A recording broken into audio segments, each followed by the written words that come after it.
해법을 찾는 토론 이슈엔 직설 시작합니다. 서울에서도 아파트 값이 억 단위로 뚝 떨어진 곳이 속출하고 있습니다. 이런가 하면 재건축 특별법 제정이 2년 뒤로 밀리면서 일기 신도시에서도 집값 하락이 뚜렷해지고 있는데요. 거래 절벽과 맞물리면서 집값 하향세가 굳어지는 분위기입니다. 이대로 시장이 침체의 길로 접어들게 되는 건지 지금부터 전망해 보도록 하겠습니다.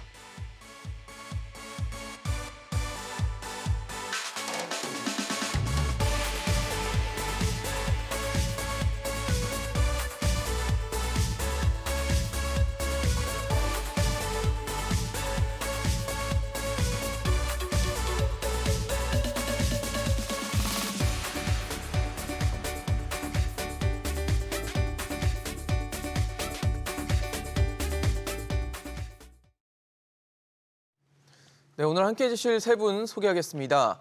두성규 전 한국건설산업연구원 선임연구위원, 창조도시경제연구소 이재문 소장, 서울디지털대 부동산학과 김준환 교수 나오셨습니다. 어서 오십시오. 안녕하세요. 네, 최근 부동산 시장 관련해서 집값이 이제 침체 시장으로 돌아선 것인지를 두고 여러 가지 의견들이 나오고 있죠. 근데 국소적으로 봤을 때는 그런 어떤 징후들이 좀 나타나고 있는 것 같습니다. 서울 잠실에서는 지난해 9월에 최고가를 기록했던 것보다 5억 원가량 떨어진 그런 거래가 발생하기도 했고요. 또 그동안 시장이 하락세냐 아니냐를 두고 논란이 됐던 지역 중 대표적인 곳이 서초구였는데 서초구도 이제 마이너스로 돌아서면서 집값 하락 속도가 빨라지고 이제 집값의 어떤 하향 방향 자체가 굉장히 강해지는 그런 모양새인 것 같습니다. 세 분께 좀 여쭤봐야 될 것 같습니다. 어떻게 보세요, 위원님? 네, 지금 부동산 시장은 그동안 우리가 이제 금리 인상이라는 그 악재를 만나가지고 실제로 부동산 시장 자체가 굉장히 약세로 돌아섰다 하는 이야기가 나온 지는 좀 제법 됐죠. 그렇죠. 제법 됐는데 저는 지금 표현을 하자면은 지금 부동산 시장은 수요와 공급 자체가 모두 다 기반이 이제 붕괴되는 시장 자체가 거의 지금 멈춰서 있다 해도 과언이 아닐 정도라고 생각이 듭니다. 예. 거래량을 우리가 잠깐 한번 보게 되면요. 네. 서울시 부동산 정보광장에 제가 한 들여다 보니까 7월 달에 거래량이 엄청나게 줄었습니다. 7월 달에 지금 보여보니까 605건, 한 달 안에 605건밖에 안 되는 상황이고요. 지금 8월 달은 아직 집계가 조금 남았습니다만 현재 상태로서 서울시 부동산 정보광장에 보면은 122건으로 되어 있습니다. 사실 거래가 거의 안 된다는 거죠. 서울에서의 매매 서울이죠. 거래인 서울, 건데. 서울 전역에서 지금 이루어지는 거래니까요. 네. 예를 들면 사실 저희가 화면에도 보여드리고 있는데 네네. 그러니까 전에 시간을 좀만 더 돌려봐도 네. 적어도 1000건 이상은 나왔던 1000건도 되게 적은 거죠. 그렇죠. 사실. 1000건도 그렇게 보통 우리가 일반적으로 서울 시내에서 거래량을 우리가 시장이 어느 정도 정상적인 그 범위 내에 있을 때 보면 한 10,000건 정도 되거든요. 아, 10,000건이요? 10,000건 정도 되고 5,000건 정도 이하로 떨어지게 되면 이제 많이 시장이 좀 위축이 됐다 이렇게 예, 표현을 예. 하는데 지금은 그것이 아니라 1,000건 이하에 아마 지금 7월 달, 8월 달은 우리가 신고 기간이 한 달 이내로 정해져 있기 때문에 조금 더 시간이 지나봐야 알겠지만 네네. 거의 시장 자체가 거래가 1,000건 이하로 될 것으로 보여지고 거래가 멈췄다라고 예, 해도 거래가 과언이 멈췄다. 아니네요, 예, 진짜. 그렇게 보여지는데 이 부분과 관련해서 제가 볼 때는 다른 부분들의 요인들도 있겠지만 심리 자체가 부동산 시장에 있어서 수요 심리도 그렇고 공급자 측들의 어떤 여러 가지 심리적인 상태 자체가 거의 공황 수준이다. 제가 보니까요, 지금 수요 심리 같은 경우는 7월 달에 서울 아파트 매매 수급 지수, 즉 팔려고 하는 사람이 많은가, 이제 살려고 하는 사람이 많은가 이렇게 볼 때 우리가 100을 기준으로 이야기를 하게 되는데 예. 85를 기록함으로써 지금 서울 시내의 경우에조차 가장 우리가 매매에서 대상으로 많이 삼고 있는 서울 시내 아파트의 거래에 있어서도 네네. 매매와 관련해서 팔려고 하는 사람들이 훨씬 많지 살려고 하는 사람은 거의 없다. 그렇네요. 예, 그러니까 시장 자체가 지금 많이 위축되어 있는데요. 사업자들도 마찬가지입니다. 주택산업연구원에서 지금 주택사업 8월 달에 경기 전망 지수를 보니까 모두 다 앞으로 향후 굉장히 어렵다. 그래서 공급에 대한 지금 어떤 계획을 수립하기가 쉽지 않다라는 식으로 나와 있습니다. 그래서 예. 상당히 4개월 연속 하락세로 어떤 공급자들도 지금 바라보고 있는 것 같거든요. 그래서 결국에 보게 된다면 시장 상황은 지금 정부 쪽에서는 이러한 하향세로 본격화되고 있는 부분을 아마도 제가 어떤 언론을 통해서 보게 되면 이것을 시장의 안정으로 보고 있는 것 같아요. 그런데 제가 볼 때는 이것은 안정이 아니라 수요와 공급이 모두 다 붕괴된 상황에서 이렇게 하향 안정세가 아니라 폭락세에 가까울 정도로 아까 지금 22%나 잠실에서 네네. 저 하락폭이라는 것은 결국은 예전에 글로벌 금융위기나 IMF 때 경험했던 저 한 단지 물론 한 단지에 불과하지만 네네. 그래도 예, 그래서 그런 시장 상황을 볼 때 정부에서 지금 뭐 8월 16일 날 270만 호 공급을 이야기했는데 저는 좀 필요합니다. 공급은 필요한 것은 분명한데 뜬금없다. 그리고 제가 볼 때는 이런 부분의 공급보다 더 중요한 것은 시장이 제대로 기능하지 못하고 있는 부분에 대한 원인 해소를 해줘야 되는데 네네. 그 부분이 정부가 어떤 준비하고 있거나 하는 원인 부분에 대한 해소 부분에 대한 노력이 전혀 없지 않나. 그래서 지금 시장은 말씀하신 대로 거의 뭐 침체기로 들어갔다. 저는 침체기뿐만 아니라 지금 거의 시장이 기반이 붕괴된 상태다. 조금 심하게 제가 표현을 했습니다만 예, 그렇게 보고 있습니다. 정상적이라고 보기는 좀 어렵다라는 말씀이신데 어떻게 보세요, 소장님? 일단 침체기는 이미 접어들었죠. 접어들었고 이제 이것이 어디까지 이제 바닥을 찍을 것인가에 대한 어떤 이런 불안감이 좀 남아 있고 그러니까요. 시장은 여전히 이제 물가 급등에 따른 어떤 금리 인상 기조가 지속되고 있잖아요. 이 얘기는 뭐냐면 어떤 시장의 어떤 상황이 급반전할 수 있는 어떤 요인이 별로 보이지 않는다라고 그렇죠. 얘기한다라면 시장은 이제 우리가 얘기하는 패닉 상황에 접어들 수밖에 없습니다.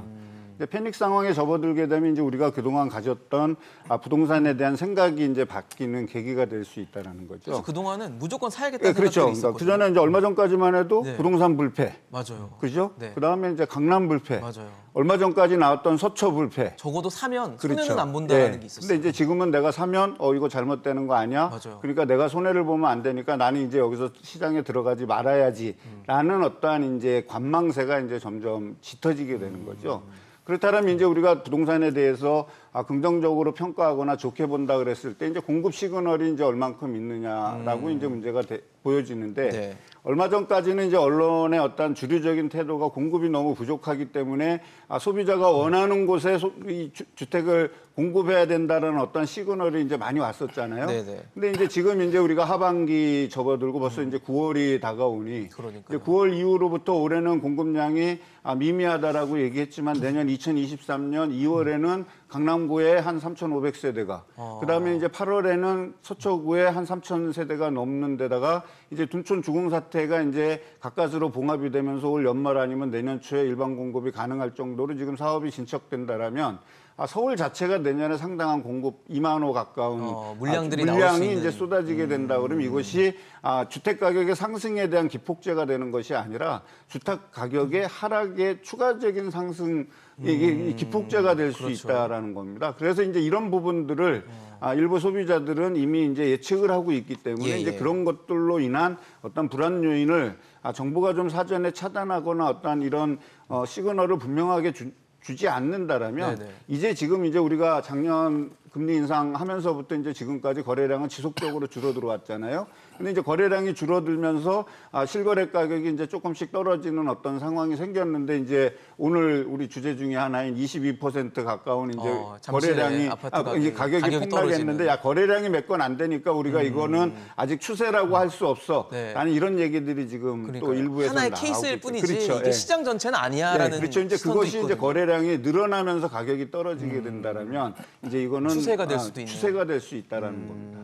근데 말씀을 주신 것처럼 어쨌든 기본은 수요와 공급인 것 같아요. 수요와 공급에서 과연 어떤 부분이 이제 균형을 깨고 이렇게 되느냐에 따라서 가격도 조정이 될 텐데 9월 달 전국 아파트 입주 물량은 역대 최다라고 합니다. 그 정도로 굉장히 많은 물량들이 쏟아질 거라고 하는데 제가 좀 우려되는 건 아까 이재문 소장님도 지적해 주셨던 것처럼 수요는 지금 뭔가 나서려고 하지 않는 그러기 좀 쉽지 않은 상황인데 공급이 쏟아질 경우에 뭐 일종의 뭐 가격 폭락이라든지 혹은 뭐 급매물 요즘에 뭐 급급매물이라고 해서 막 계속 나오더라고요.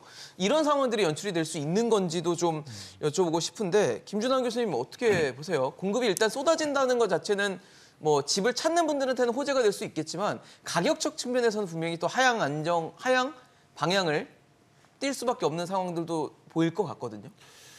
지금까지 이제 우리나라 그 주택 가격 추이를 살펴보면 뭐 전문가들이나 정책을 하시는 분들은 뭐 수요와 공급에 의해서 뭐 가격이 결정된다고 얘기를 하고 있지만 실제 시장은 그렇게 움직이지 않고 있거든요.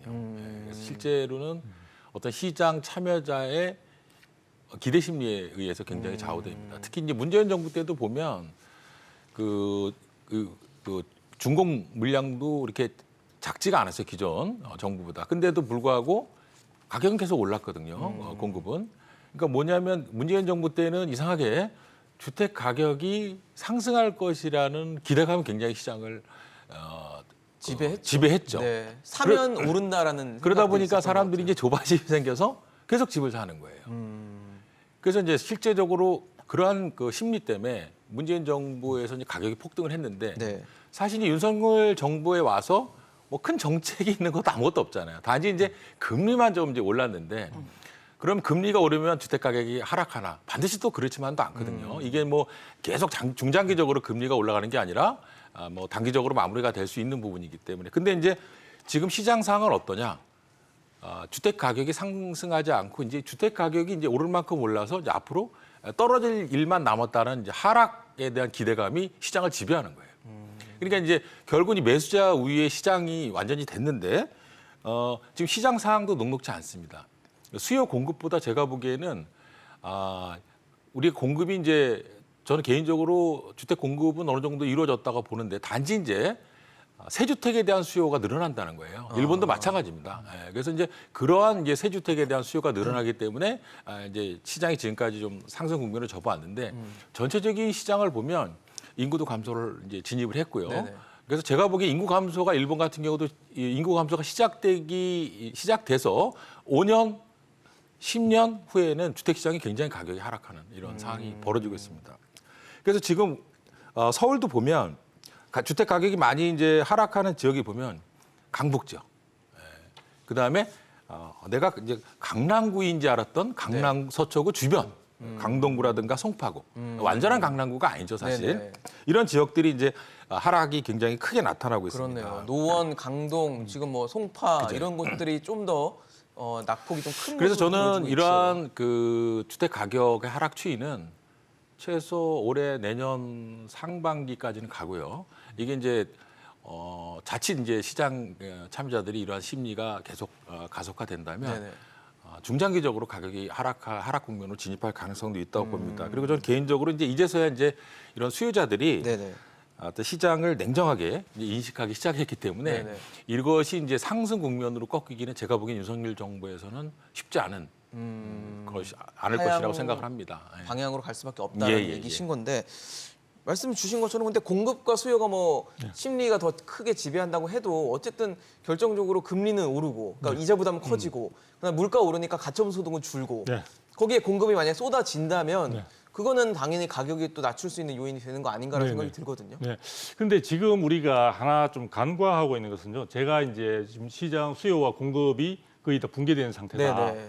그리고 지금 시장 상황이 예사롭지 않은데 정부가 지금 어떤 스탠스를 취하고 있느냐를 보게 되면은 정부는 지금 시장 상황이 현재의 시장 상황이 자연스러운 흐름으로 보고 있는 것 같아요. 그러니까 시장에서 아까 심리적인 부분도 많이 말씀을 하셨는데 어느 정도 고점, 그리고 금리 인상과 더불어 고점 인식이 확산되면서 주택 가격이 자연스럽게 조정을 향해서 나아가는 그런 과정으로 보고 있는 것 같은데요. 네네. 저는 전혀 그게 아니라고 보고 있습니다. 즉 금리 인상으로 해서 시장이 지금 상당히 단기간 내에 금리 인상도 사실은 아까 말씀하신 대로 우리 금리 인상이 된다고 해가지고 가격이 항상 하락하지는 않습니다. 네네. 예전에 노무현 정부 때는 금리 인상이 되었음에도 불구하고 주택 가격이 굉장히 급등했던 시절이 있거든요. 그런데 이번에 금리 인상은 단기간 내에 굉장히 큰 폭으로 올랐기 때문에 시장에 주는 충격파가 여전히 큰데요. 더 여기에다가 하나의 어떤 부담으로 작용하고 있는 것은 뭐냐면 현재의 시장 상황이 상당히 수개월째 지속이 되고 있음에도 불구하고 국토부 등 중앙정부에서는 이 부분에 대해서 규제 지역, 즉 문재인 정부 때 이야기했던 규제로 인해서 시장이 제대로 시장 기능이 제대로 작동하지 못했던 상황이 여전히 유지되고 있다는 겁니다. 자, 그런 상황에서 시장은 지금 상당히 힘들어서 어떤 이 불편한 부분들을 제대로 몸을 갖다 편하게 하기 위해서 움직이려고 하는데 여전히 꽁꽁 묶어놨던 어떤 규제의 어떤 끈들은 지금 계속해서 시장을 옥죄고 있는 상황이거든요. 이런 상태에서 우리가 수요와 공급이 제대로 작동할 수가 없고 그 부분에 의해서 시장은 지금 피폐한 상태로 지금 가고 있는 것이 아닌가 이렇게 보여집니다. 그래서 제가 볼 때는 이 시장 상황을 정상적인 시장 상황으로 보기는 힘들지 않느냐. 그리고 윤석열 정부가 대선 과정에서 대통령께서 이야기했던 시장 경제 원리가 제대로 작동하는 시장의 정상화를 이야기를 많이 했었는데 네네. 이번에도 보게 되면 되게 8.16 대책에서도 좀 뜬구름 잡는 그러니까 시장 자체에서 주거 복지를 향해서 나아가고 그다음 공급도 갑자기 250만 원 공약하던 거에서 20만 원을 더 붙여서 왜 20만 원을 더 붙여서 270만 원을 해야 되는 당위론 부분에 대해서는 분명한 설명이 없어 보이거든요. 물론 중장기적으로 지금 시장에서 공급이 부족한 건 사실입니다. 그런데 부족하기 위해서는 공급을 촉진하려면 숫자를 우리가 목표치를 270만 원으로 한다는 게 중요한 것이 아니라 공급 쪽에서 공급을 원활하게 할 수 있는 예를 들어 분양가 상한제라든지 민간택지에서 풀어준다든지 네네. 이런 공급을 할 수 있는 기반을 조성해 줘야 되는데 그런 것은 없고 민간의 참여를 문재인 정부에서는 공공이 주도를 했는데 이것을 민간 참여로 바꾸고 그렇게 하면 우리가 공급을 많이 하게 될 거고 그러니까 기대를 하고 계십시오.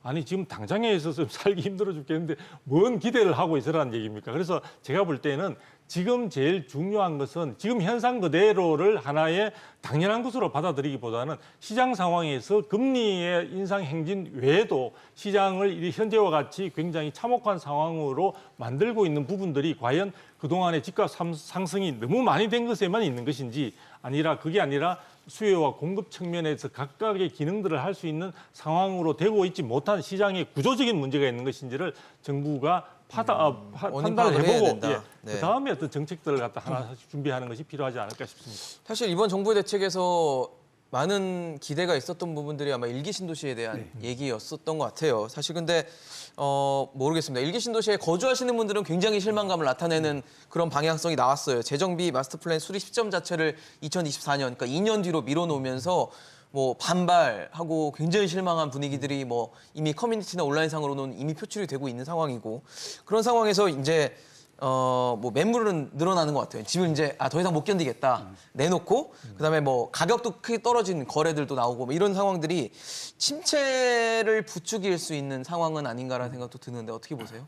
그러니까 일단 우리 일기 신도시 하면 어쨌든 뭐 대한민국을 대표하는 위성 도시로서 가장 성공한 케이스들이 몰려 있는 도시들이죠. 그렇죠. 분당, 일산, 뭐 그래서 평촌 한 이런 30만 데니까. 가구 정도가 되게 안정적인 모습을 가지고 생활 인프라나 거주 시설들이 그렇게 저는 낙후돼 있다라고 생각하지 않습니다. 다만 이제 그 안에 들어있는 어떤 아파트라든지 이제 이런 주거들이 재건축 연한이 이제 다가오면서 이걸로 어떻게 극복하고 좀 더 나은 환경의 도시로 만들 것인가에 대한 어떤 플랜을 짠다라는 거는 되게 그 국가의 도시 발전에 있어서의 상당히 중장기적인 계획에 해당된다라고 얘기할 수 있기 때문에 필요적으로 마스터 플랜을 짜기에는 필요적인 시간이 소요되는 겁니다.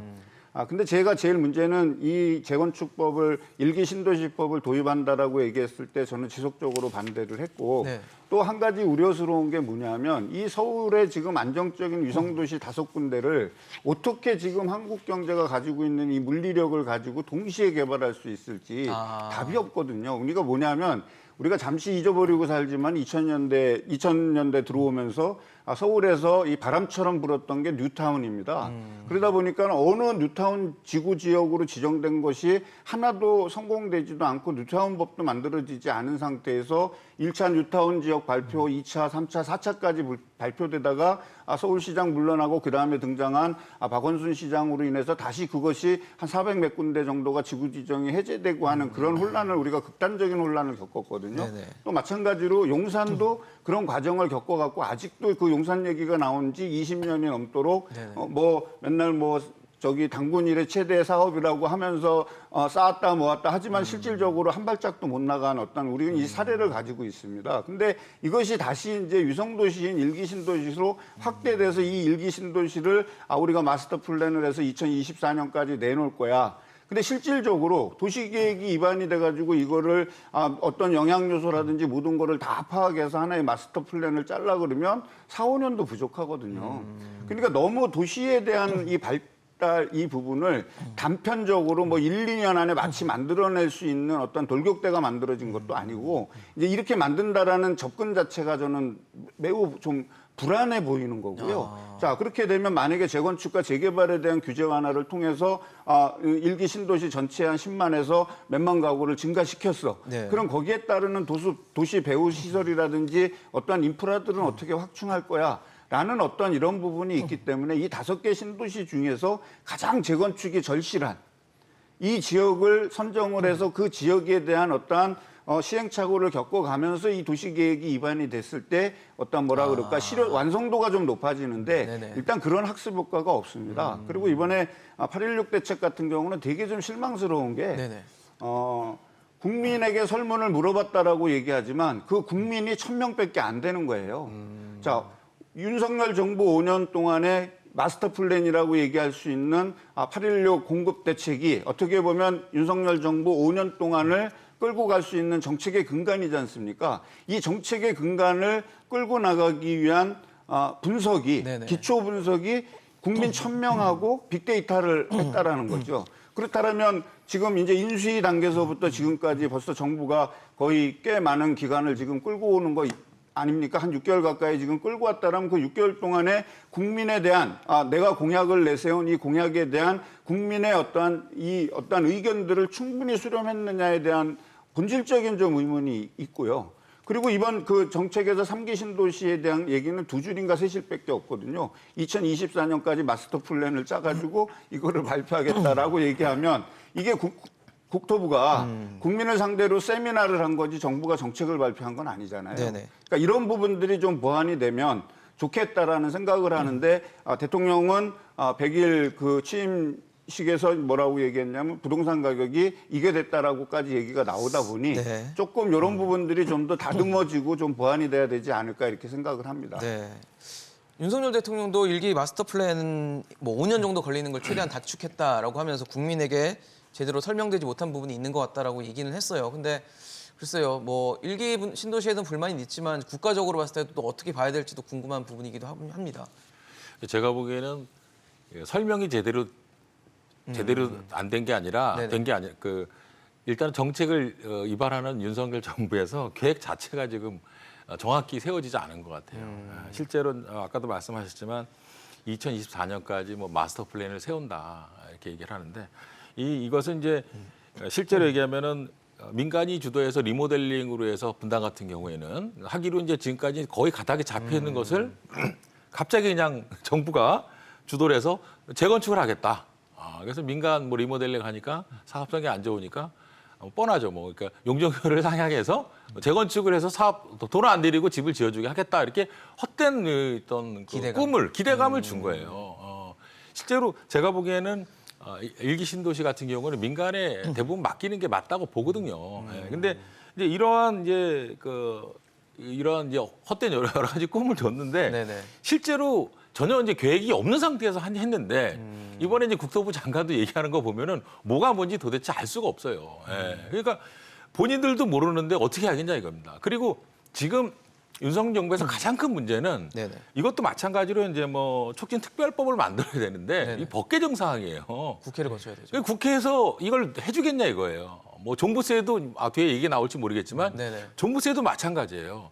본인들이 막 정책을 얘기했는데 되는 게 하나도 없어요. 이 법을 다 개정해야 되거든요. 근데 마치 자기네가 이런 마스터 플랜 계획 단계인 것을 일반 국민들에게 이것을 해주겠다, 된다라는 이런 그릇된 인식을 심어주는 거예요. 절차나 그렇죠. 과정이 있는데도 불구하고 마치 일기 다 신도시도 기정을 하시라 마찬가지예요. 시키려는 지금 거죠. 정부가 스스로 할 수 있는 일이 없고 특히 이제 윤석열 정부 임기 내에는 마스터 플랜만 세워도 굉장히 잘한 거거든요.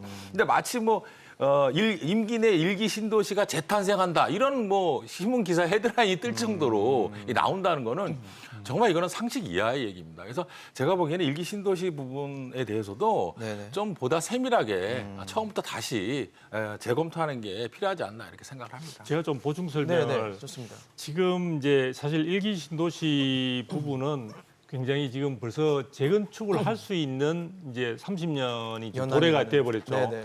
그러다 보니까 이제 이번에 마스터 플랜 부분들을 2024년으로 이제 밀어놓는 그런 상황들이 되면서 네. 주민들이 생각할 때는 이제 그런 생각을 하는 것 같아요. 이 재건축이라는 게 이제 그동안 이 모델링 쪽에 많이 이제 비중을 두고 왔는데 지금 전체적으로 재건축할 수 있는 그 문호가 열리면서 실제 이렇게 하는 과정에서 재건축은 시간이 많이 걸립니다. 그런데 현재 지금 벌써 30년이 지금 지나고 있는 상황에서 앞으로 준비가 되어가지고 사업을 다 한다고 할 때 향후에 10년 이상이 걸릴 수도 있는데 그렇게 될 경우에는 현재 단순히 어떤 수익성의 문제뿐만 아니라 전체적인 도시 자체가 굉장히 노후화되면서 그것으로 인한 주거의 질 자체가 굉장히 추락할 수 있는 그런 부분이 있는 것 같고요. 네. 그래서 그런 부분이 있는데 일단 현재 정부는 이번에 이 부분에서 이 국회가 지금 민주당이 지금 다수당을 차지하고 있는 상황이다 보니까 지금 신도시마다 지금 특별법들이 다 만들어져서 지금 사업이 추진되고 있는 과정에서 일기 신도시라는 것이 굉장히 중요한 서울에 인접해 있는 그렇죠. 그런 위성 도시로서 네네. 이 부분이 아마 총선 과정에서 지금 현재 야당 쪽에 굉장히 유리할 수 있는 이슈로 선점되지는 않을까. 왜냐하면 이 부분에 대해서 가부 여부는 결국 특별법을 갖다가 통과시키냐 여부는 지금 민주당의 어떤 현재 어떤 국회 구성으로 보면 있는 상황이다 의석수가 보니까 많으니까. 이 부분을 아마도 구체적인 안을 내놓는다 하더라도 별로 실효성이 없을 걸 생각하고 2024년에 뭔가 정치적 지형이 다시 바뀐다면은 우리가 본격적으로 그 전에 준비는 해놓을게 실무적으로 준비는 해놓는데 우리가 지금 내놓게 되고 구체적으로 내놓게 되면은 이 감 자체, 떡 자체를 갖다가 지금 야당이 다 가져갈 수도 있는 상황이 되니까 우리가 준비는 해놓고 다만 총선을 거쳐서 국회의 지형도가 좀 바뀌게 되면은 우리가 그때 추진력을 본격적으로 하는 그럴 해보겠다. 가능성도 저는 충분히 있어 보입니다. 2024년에 총선이 있죠. 그렇죠. 예정돼 있죠. 네네. 예, 박사님 2024년 말씀하시는 거면 만약에 그게 맞다면 너무 슬프잖아요. 그럼 그 사이에 국민들은 뭐를 해야 될까요? 그러니까 그런 그렇죠. 어떤 그런 일인데 이제 정치적인 셈법에서는 이게 좀 답이 잘 안 나오는 해석이긴 상황이니까. 한데 네네 그렇습니다. 뭐 오해를 받을 수 있는 여지도 시점 자체가 2024년에 총선이 있고 네네. 예, 마스터 플랜 수립 시점 자체를 이 시기에 맞춰 놨다 보니까 지금 이런 해석까지도 좀 해주셨어요. 뭐 어쨌든 집값에 대한 어떤 실망, 그다음에 진행되는 속도에 대한 어떤 불안감들이 계속 상존하고 있는 시장은 분명한 것 같습니다. 사실 뭐 집을 비싸죠. 아까 잠실 가격 5억 원 떨어졌는데 그래도 비싸더라고요. 17억이니까. 예, 뭐 그렇게 낮은 가격이라고 보긴 좀 어렵지만 아무래도 집을 여전히 가격대가 높다 보니까 이제 취할 수 있는 방법 중에 대표적인 게 아마 청약이라는 거는 뭐 여전히 부인할 수 없는 사실인데 사실 조금만 저희가 시점을 과거로 돌려봐도 청약 만점이 막 탈락하고 이럴 때가 있었어요. 와, 그래서 만점이 탈락하면 도대체 어떻게 해야 되지라는 생각까지 있었는데 최근에 뭐 인천에 있는 이편한 세상 같은 경우는 최저 가점이 10점대인 상황도 나왔습니다. 10점, 뭐 20점 이렇게 되더라고요. 그래서 나름대로 그래도 수도권 인천이고 그다음에 이편한 세상 DL에서 만드는 주택이니까 굉장히 브랜드 있는 인지도가 높은 아파트 단지임에도 불구하고 이렇게 낮은 점수의 어떤 당첨 가점이 나온다는 것 자체가 이제는 좀 청약 시장도 좀 달라진 건가? 이제는 정말 우리가 말하는 옥석 가리기 이런 것들이 좀 더 첨예하게 섬세하게 들어가는 시장이 된 건가에 대한 의문이 드는데 어떻게 봐야 됩니까? 일단 뭐 옥석 가리기는 저는 동의를 합니다. 네네네. 왜냐하면 이제 우리가 일반적으로 원론적인 것만 이제 말씀드린다라면 앞으로 이제 이렇게 미분양됐다, 청약 가점이 떨어졌다, 청약 경쟁률이 떨어졌다, 낮다. 아니면 또 저기 미달이 됐다, 뭐 이런 얘기들은 앞으로 저희가 봤을 때는 올해부터 내년까지는 아마 귀가 따갑게 들을 수 있을 그래요? 겁니다. 계속 그래서 나올까요? 이제 제일 중요한 게 이제 원론적인 부분에서 내가 가이드라인을 어떻게 잡아놓을까가 되게 중요하죠. 부동산을 구입하는 사람 입장에서는 타이밍이 절묘하다라면 수억 원을 싸게 살 수 있고 그 타이밍이 나쁘다면 수억 원을 비싸게 살 수 있죠. 이후에 자산 시장의 흐름 변화에 따라서 나는 랜드 푸어가 될 수도 있고 아니면 하우스 푸어가 될 수도 있는 어떤 여지들이 있기 때문에 조금 이제 좀 유익 있게 이제 봐야 되는 상황이 이런 상황이라고 보는데요. 주택 가격이 상승하게 되면 많은 분들이 청약이 가장 싸다라고 생각을 하죠. 네네, 그래서 그렇죠. 청약에 몰려서 청약 경쟁률이 막 극단적으로 올라갑니다. 몇백 대 1로 이렇게 올라가고 하다 보니 이 청약이 왜 로또 청약이라는 얘기가 나오냐면 우리나라 지금 주택 가격 제도에 있어서 허그라든지 분양가 상한제가 유지되고 있다 보니까 청약이 가장 싼 가격이 돼버리는 거죠. 맞아요. 그래서 이제 청약 로또라고 이제 이런 얘기가 많이 나오는 거는 우리가 얼마 전에 겪었던 상황입니다. 맞아요. 그래서 다 이것이 봤죠. 네. 영원히 떨어질지 않을 거라고 생각했기 때문에 여러분들 실수요자들께서는 주택을 사시려면 꼭 청약을 통해서 주택을 사십시오라고 이제 이렇게 되는 겁니다. 근데 이제 이 주택 가격이 조정을 받아서 하락할 경우에는 이 청약 가격이 그때 실시간으로 조정되지 않기 때문에 떨어진 가격을 반영하지 우회에 못하는. 있을 수 있다. 반영을 못해서 우회에 있을 수 있다라는 얘기죠. 그렇다면 내가 오늘 받은 청약 가격이 가장 비싼 가격이 될 수도 있다라는 겁니다. 지역에 따라서는. 자, 그렇게 된다고 그러니까 그랬을 때 분양가 상한제가 걸려 있는 가격임에도 예. 시장 가격이 떨어지면 예. 오히려 분양가 상한제 걸려 있는 그렇죠. 가격이 더 비쌀 더 수 높아질 있다. 수도 있죠. 그렇게 됐기 때문에 나중에 미입주 사태가 벌어지게 되고 네네. 그다음에 이제 이 미분양된 주택들을 건설사가 소진하기 위해서 이제 할인 분양을 하게 되면 청약을 받은 사람이 주택을 가장 비싸게 샀기 때문에 소송전도 불사하고 했던 게 우리가 2007년 금융위기 때 충분히 겪었던 사항입니다. 그러니까 이런 부분들을 다시 데자뷰해서 내가 청약을 진짜 이번에 나는 주택을 마련해야 돼. 네네. 그렇다고 하더라도 그 지역의 실거래가라든지 이런 것들을 반드시 확인하시고 이 청약 가격이 쌀까 비쌀까에 대한 구분이 해줘야 되고 그 다음에 이 공급량이 주변 지역에 너무 많이 생기게 된다 그러면 가격의 하락폭이 더 커지겠죠. 왜냐하면 그렇죠. 공실이 생기니까. 네네네. 그리고 이 공급이 많아지게 되면 중공업 미분양 주택이 증가하기 때문에 네네. 이 악성 채무들이 건설사 입장에서 늘어날 수 있기 때문에 지금은 이제 그런 거를 좀 형량을 해야 될 것 같습니다. 그러니까 정부가 270만 호에 대한 공급을 세웠다 하더라도 앞으로 윤석열 정부가 해야 되는 가장 본질적인 업무는 제가 한 두세 가지만 말씀드리면 뭐냐면 공공과 민간의 균형을 맞춰줘야 된다라는 거죠. 그래서 수지 계산에 의해서 공급량을 줄이는 쪽을 보완할 수 있는 부분이 좀 만들어져야 될 거고요. 그다음에 뭐냐면 이제 앞으로 이제 언론에서 계속 등장할 게 뭐냐면 자, 공급량에 대한 속도를 조절하자. 한 번에 막 쏟아붓지 그렇죠. 말고. 옛날에 150만 호 보금자리 한다고 했지만 나중에 그거 다 하고 나중에 택지 지정도 결과적으로 안 했지 않습니까? 이제 이런 문제가 늘 사회 문제로 돼도 될 것이고 그리고 이제 문재인 정부에서 공급하겠다고 하는 250만 가구가 실제 공급되지 않은 거예요.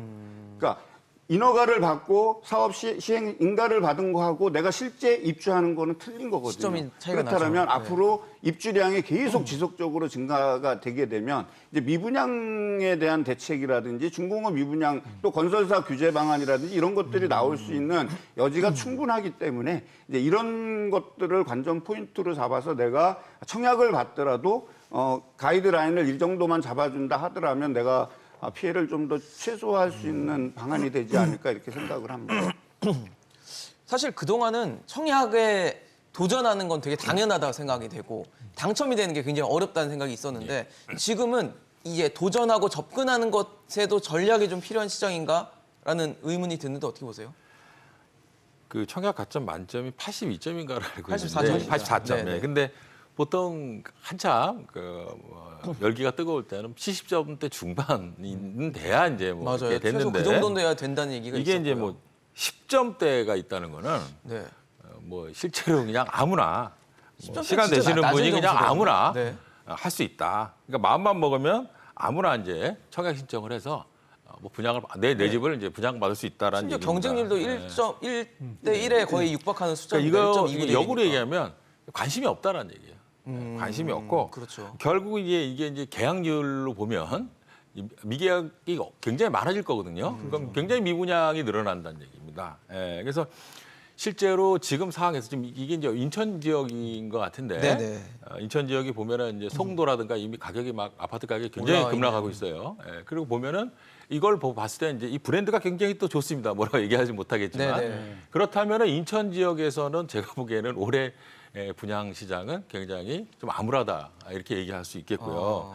그래서 이제 앞으로 제가 보기에는 서울 지역에서도 아마 굉장히 옥석이 가려질 것 같아요. 서울에서요? 그래서 서울에서도 과거처럼 뭐 몇십 대 일 뭐 이런 경우는 이제 없겠고요. 지금 아파트 가격이 이제 전체적으로 하락하는 그 추세이기 때문에 네. 그렇게 봤을 때는 10점대까지는 아니더라도 서울 지역도 상당히 분양률 낮아질 굉장히 수 낮고 있다. 가점 또 자체가. 미분양이 속출할 가능성이 상당히 높다는 겁니다. 근데 이제 이런 것이 이제 주택 시장에 좀 굉장히 좀 나쁜 영향이지만 반대로 얘기했을 때 제가 보면은 공급은 이제 계속 계속 예정대로 거니까. 공급이 돼야 되는데 이런 경우에는 제가 보기에는 그 전월세 시장, 임대 시장은 상대적으로 굉장히 안정될 것 같아요. 특히 이제 지금 7, 8, 9 이제 경기도 지역 특히 굉장히 물량이 많아지고 있고 네네. 앞으로도 이렇게 미분양이 되면서 또 이제 기존 주택이 매매가 되지 않으면서 실제로는 이제 전월세 시장은 제가 보기에는 임대차 3법에 의해서 많은 전문가들이 매년 할 때 굉장히 뭐 이렇게 걱정을 했는데 저는 이제 아니다 그래갖고 굉장히 여론의 문매를 맞았습니다만 제가 보기에는 전월세 시장은 네, 당분간, 안정될 수 있다. 제가 보기엔 당분간입니다. 그러니까 이제 또 계약이 되고 나면 2년이 또 4년이 가잖아요. 그러니까 전월세 시장은 제가 보기에는 중장기적으로 장기적인 아니겠지만 중기적으로 최소 뭐 3, 4년 이상은 이 상태로 쭉 안정될 가능성이 있다는 점은 굉장히 좀 주택 시장에 좀 좋은 면이 아닌가 이렇게 생각을 합니다. 네. 사실 뭐 이런 케이스가 하나의 케이스일 수도 있고 네네. 그렇지만 분명히 전조가 될 수 있는 부분도 있고 이러다 보니까 아마 이 부분에 대해서 체크를 해주시면 좋을 것 같고 앞서 국회의 역할에 대해서도 말씀을 주셨는데 법은 만들어져 있는데 문제는 국회를 거쳐야 되는 것들이 그렇죠. 있습니다. 시행령이나 이런 것들은 뭐 나름대로 할 수 있다 쳐도 법 자체는 이제 개정을 하거나 이래야 되기 때문에 국회를 거쳐야 되는데 국회가 지금 기재위가 파행을 겪고 있어요. 네네. 그래서 정부는 나름대로 세법 개편을 해서 네. 방안은 내놨는데 네.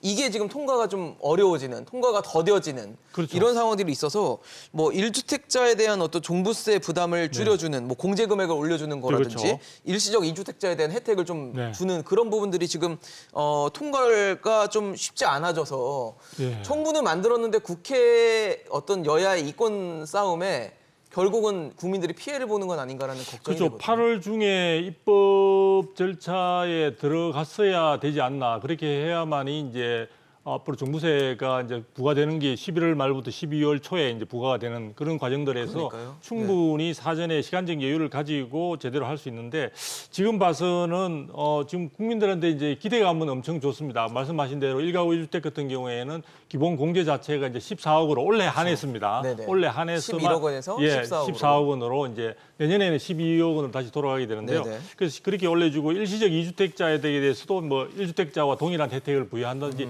굉장히 다양한 내용들이 있고요. 기본적으로 세율 자체를 갖다가 절반으로 다시 떨어뜨리는, 그러니까 문재인 정부 마지막에 2배로 올렸던 부분들을 다시 이제 되돌리는 그런 어떤 내용들이 이제 포함되어 있는 상황들인데 이와 관련해서 종부세법이라든지 조세특례 제한법 부분들이 이제 개정이 필요한 상황인데 지금 이제 민주당의 그 장벽에 지금 막혀 있는 그런 상황들이죠. 그래서 현재로 지금 보게 된다면은 아마도 여러 가지 이런 부분들에 대한 입법 절차가 원만하게 진행되지 못할 가능성이 굉장히 커지고요. 그렇게 될 경우에 있어서는 아마 국민들이 기대했던 바 부분이 올해의 경우에 예. 혜택을 거의 받기 힘든 상황으로 될 수 있지 않을까.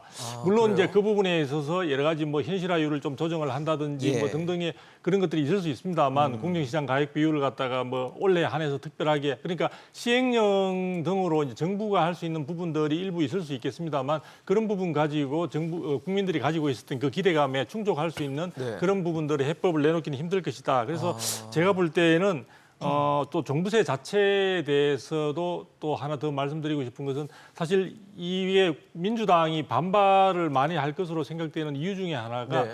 가장 종부세의 기본적인 성격 부분에 대한 변화를 정부가 또 추진하고 있다는 거죠. 무슨 얘기냐면 종부세가 그동안 주택수, 즉 다주택자에 대해서 굉장히 중과되는 다른 어떤 기준을 이중적인 기준을 적용해서 굉장히 부담을 많이 안겨준 바가 있는데 네. 이 부분을 주택 가격 중심으로 전환하는 가액으로. 사실 굉장히 네. 큰 변화라고 볼 수 맞습니다. 있습니다. 그런 부분들조차도 지금 좌초될 수 있는 그런 가능성이 있기 때문에 좀 더 국회의 여러 가지 일정들이나 활동 상황들을 갖다가 좀 더 국민들이 예리한 눈으로 좀 지켜봐야 될 것 같습니다. 그러겠네요. 국민의 일꾼인데 국민들을 위해서 일하지 않는 느낌들이 있고 지금 올해 한시로 했는데 올해를 지금 지나게 생겼어요. 그러니까 이제 8월 20일이 입법 데드라인이라고 얘기하니까 이미 지금 지났고요. 그렇네요. 이것이 이제 기재소위원회를 통과해서 전체의 법제사법위원회에서 본회의 절차를 밟아야 이 법이 개정되는 겁니다. 근데 이제 정부는 세법 개정안을 발표한 거죠. 특히 이제 종부세에 대한 그렇죠. 이제 안을 발표했는데 이것이 이제 기정사실화가 된 거예요.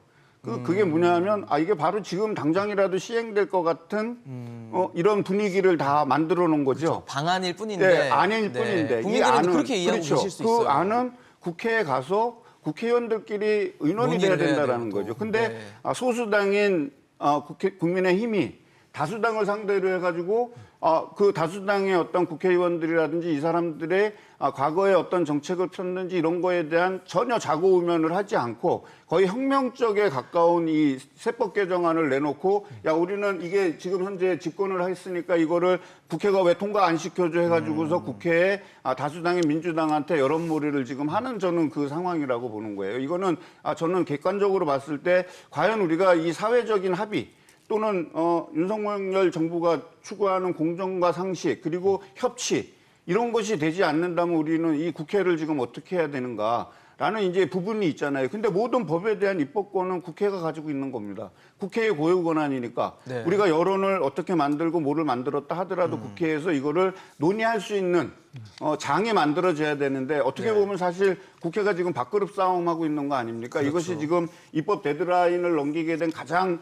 그 주된 요인이 위원장 자리를 놓고서 네. 누가 하냐 하는 이런 그 문제라면 조세소 위원장 자, 자리를. 다른 이 개정안을 제안한 국민의힘도 이거를 통과시키기 위한 어느 정도의 협조는 돼야 되는데 그러니까 상호 이제 이게 지금 문제가 있다라는 거죠. 그래서 그러니까요. 어쨌든 이게 이거보다 중요한데 자, 9월 16일부터 30일까지 요 기간 동안에 1주택자들이 과세 특례를 신청해야 됩니다. 아, 그러면 이제 기간이 한 얼마 안 남았네요. 네, 20일 정도밖에 안 남았잖아요. 그럼 이제 이걸 어떻게 해야 될지에 대한 정부가 이 방안을 가지고서 국회랑 이렇게 협상을 해야 되는데 그조차도 지금 나오지 않은 이런 상황이라는 거죠. 9월 16일부터 30일까지 과세특례 신고서를 제출을 해야 네, 되는데 그 종부세는 12월에 납부하지만 네, 이제 과세 그전에 특례를 이제, 적용받으려면 과정을 거쳐야 이때를 되는데. 받아. 그렇지 않으면 또 법 위반이 생겨가지고 아니면 여기에 따른 특례를 또 만들어야 되는 이제 문제가 생기는 그렇네요. 거죠. 방안은 나왔고 예. 법은 바뀌지 않았고 예. 시한은 다가오고 있고 국민은 이러다 그거 보니까 바뀔 거라고 믿고 있고. 그렇네요. 교수님 어떻게 해요?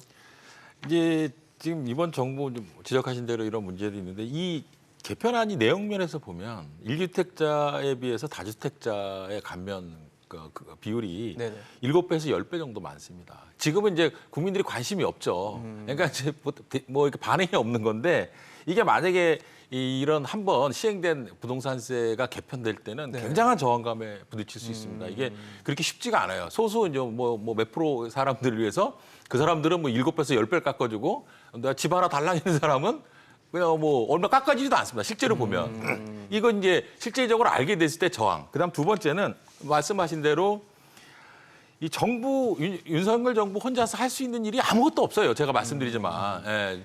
지금 다수당이 이제 민주당이기 때문에 법 개정을 못 하거든요. 근데 이제 문제는 뭐냐면 마치 이것을 100%할 것처럼 가능한 것처럼 이거 심한 말이지만 좀 무리했다. 대부분 국민들을 이렇게 기만하고 있다는 게 문제예요. 실제로 안 될 걸 본인들도 알아요.